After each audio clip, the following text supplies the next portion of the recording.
ముఖ్యమంత్రి చంద్రబాబు నాయుడు గతాన్ని మర్చిపోతున్నారని కాకినాడ జిల్లా వైసీపీ అధ్యక్షుడు మాజీ ఎమ్మెల్యే కురసాల కన్నబాబు ఎద్దేవా చేశారు. ఆదివారం కాకినాడ రూరల్లోని తన నివాసంలో మీడియా సమావేశం ఏర్పాటు చేశారు. ముఖ్యమంత్రి చంద్రబాబుపై ఆయన తీవ్ర ఆగ్రహం వ్యక్తం చేశారు. నాడు ప్రధాని మోడీని నేడు పొగుడుతున్నారని ఇది చంద్రబాబు నైజం అంటూ మండిపడ్డారు. చంద్రబాబు గతాన్ని గుర్తు చేసుకోవాలని కన్నబాబు ఎద్దేవా చేశారు. ప్రజలు అన్ని విషయాలు గమనిస్తున్నారని ఆయన అన్నారు.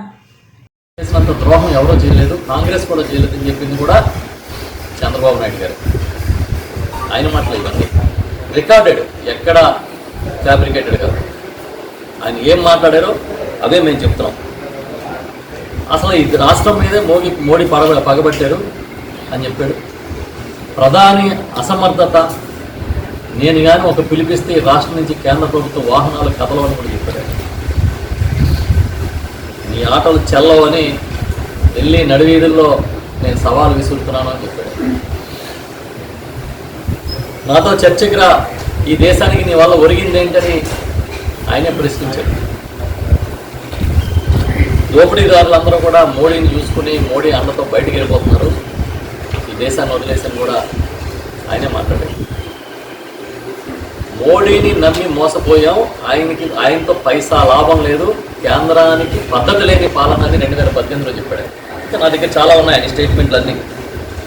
అన్నిటికీ మించి మోడీ హటావో దేశ్ బచావో అని పెద్ద పిలిపించాడు. ఇవన్నీ ఎవరి స్టేట్మెంట్లు? చంద్రబాబు నాయుడు గారి స్టేట్మెంట్సే. ఎంతో కాలం క్రితం కాదు, జస్ట్ 5 years బ్యాక్. అలాంటి చంద్రబాబు నాయుడు గారు ఇవాళ మోడీ గారిని పొగుడుతున్నారు. మంచిదే.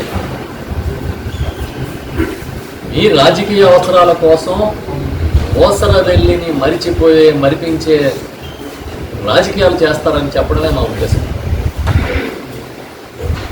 పాపం ఎప్పటికప్పుడు ఎవరినైనా సరే కొంచెం అటు ఇటు మభ్యపెట్టే కార్యక్రమం చేయగలుగుతాడన్నది కూడా ఉదాహరణ కేజ్రీవాల్. ఈ కేజ్రీవాల్ గారిని తీసుకొచ్చి బాబుతోనే రాష్ట్రం బాగుపడుతుంది అని చెప్పి విశాఖపట్నంలో ఒక ర్యాలీలో పాపం ఆయన పాల్గొని ఒక స్టేట్మెంట్ ఇచ్చాడు. దేశంలో ఎమర్జెన్సీ పరిస్థితులను కేజ్రీవాల్ మాట్లాడితే దానికి సంపూర్ణ మద్దతు ప్రకటించింది కూడా చంద్రబాబు నాయుడు. ఇది ఏంటంటే ఆయన ఏం చెప్పినా ప్రజలకు గుర్తుండదులే, మళ్ళీ మనం అత్యోసి వదిలేద్దాం అనుకునే మీడియా ఉండడం వల్ల ఆయన ఆటలు సాగుతున్నాయి. నేను చాలా రాజనీతిజ్ఞులని చెప్పుకునే చంద్రబాబు నాయుడు గారు 5 సంవత్సరాల కాలంలో ఆ రోజు పనికిరాడు, ఈ దేశానికే నష్టం జరుగుతుంది మోడీ గారు వాళ్ళని చెప్పిన వాడు 5 ఏళ్ల కాలంలో ఈయన మనసు మార్చుకున్నాడా, లేకపోతే మోడీ గారిలోనే మార్పు వచ్చిందని ఈయన అనుకుంటా ఉన్నారా?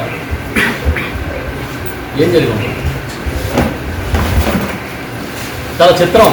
నిన్న ఇచ్చిన ప్రెస్ మీట్లో చూస్తే, ఆయన స్టేట్మెంట్లు చూస్తే కొన్ని విషయాలు చాలా తేటతెల్లంగానే అర్థమయ్యేట్టుగా మాట్లాడారు.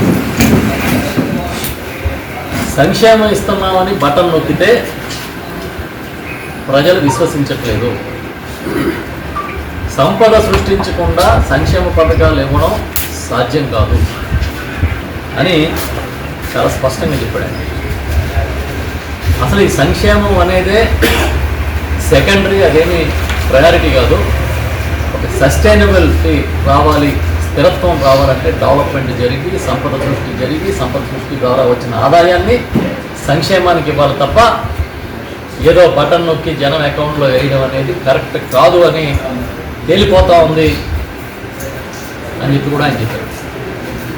దాంతోపాటు ఆంధ్రప్రదేశ్, ఢిల్లీ ఉచితాలు ఇవ్వడం అనే మోడల్ని ఫెయిల్ అయిపోయింది, అది ఒక ఫెయిల్యూర్ మోడల్ అని కూడా ఆయనే నిన్న ప్రెస్ మీట్లో చాలా క్లారిటీగా చెప్పారు.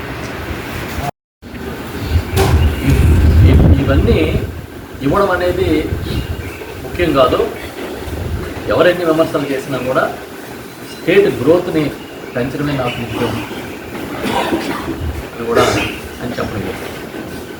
అంటే మైండ్ ప్రిపేర్ చేస్తూ ఉన్నారు జనం మైండ్. నేను నాకు నచ్చినట్టుగానే చేస్తా విమర్శలు వచ్చినా అని చెప్తున్నాడు. మరి ఇదే మాట ఎన్నికల ముందు ఎందుకు చెప్పలేదు?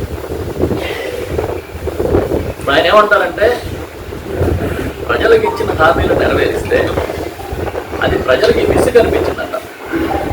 అనిపించి ప్రజలకి ఓట్లైనా అనిపించలేదు అని ఇప్పుడు చెప్తా ఉన్నారు.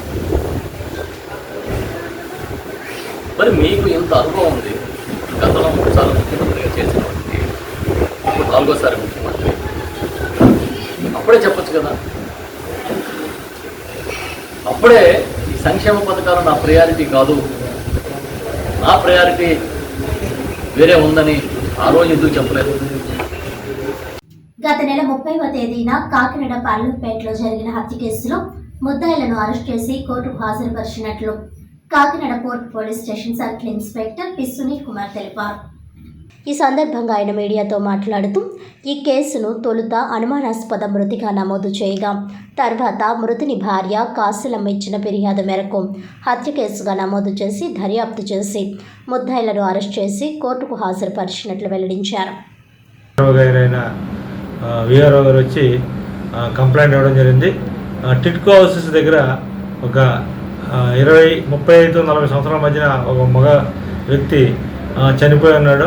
అతను చావు అనుమానాస్పదంగా ఉందని కంప్లైంట్ చేయడం జరిగింది, దర్యాప్తు చేయమని. దాని నిమిత్తము మేము crime number 20/2025 under section suspicious death కింద కేసు రిజిస్టర్ చేయడం జరిగింది. ఆ చనిపోయిన వ్యక్తి యొక్క పేరు ఊరు తెలియదు. అతని యొక్క చేతి మీద ఇంద్ర అని తెలుగులో, ఇంగ్లీష్లో అర్జున్ అనే 2 పేర్లు మాత్రం ఉన్నాయి. ఎవరైనా మేము చుట్టుపక్కల ప్రాంతాలంతా చర్చించడం జరిగింది. ఈ క్రమంలో 1-2 డేస్ బాడీని గవర్నమెంట్ హాస్పిటల్ షిఫ్ట్ చేసాం. ఒక 2 డేస్ తర్వాత అంటే 31వ తారీఖు మధ్యాహ్నం ఈ యొక్క మేము ఏదైతే ఆనవాళ్ళు ఉన్నాయో ఆ చనిపోయే వ్యక్తిని దుస్తులు ప్లస్ అతను చేతి మీద ఉన్న ఈ టాటూ మార్క్ని గుర్తించి చనిపోయిన వ్యక్తి ఉప్పాడ కొత్తపల్లి చెందిన మాయపట్నం గ్రామస్తుడని తన భార్య అయిన కాసులమ్మ వచ్చి కంప్లైంట్ చేసింది. తన భర్త యొక్క చావు మీద అనుమానంతో పాటు కొంతమంది వ్యక్తులు కొట్టి చంపేశారని కంప్లైంట్ చేయడంతో దాన్ని మేము 174 సస్పిషియస్ డెత్ నుండి 302 ఐపీసీ కింద అంటే మార్చడం జరిగింది. మర్డర్ కేసుగా దాన్ని రిజిస్టర్ చేసి దర్యాప్తు చేయడం జరిగింది. దానిలో భాగంగా ఈ చుట్టుపక్కల అందరినీ కూడా ఎంక్వైరీ చేయడం జరిగింది. దాంట్లో మాకు ఒక ప్రాంతంలో సిసి ఫుటేజ్లో కొంత ఇన్ఫర్మేషన్ గ్యాదర్ చేయడం జరిగింది. దాని ప్రకారం మేము కొంతమంది అనుమానితుల్ని అతను కొడుతుంటే ఆ ఏరియాలో అనుమానితులు తీసుకొచ్చి మేము ఇంట్రాగేషన్ చేయగా వాళ్ళు ఈ నేరాన్ని ఒప్పుకోవడం జరిగింది. వాళ్ళతో పాటు ఒక లేడీ కూడా కొట్టినప్పుడు ప్రోత్సహించింది, ఆమెను కూడా అరెస్ట్ చేయడం జరిగింది, కోర్టులో పెట్టడం జరిగింది. కోర్టు వారు 14 రోజులు జ్యుడిషియల్ రిమాండ్ ఇవ్వడం జరిగింది.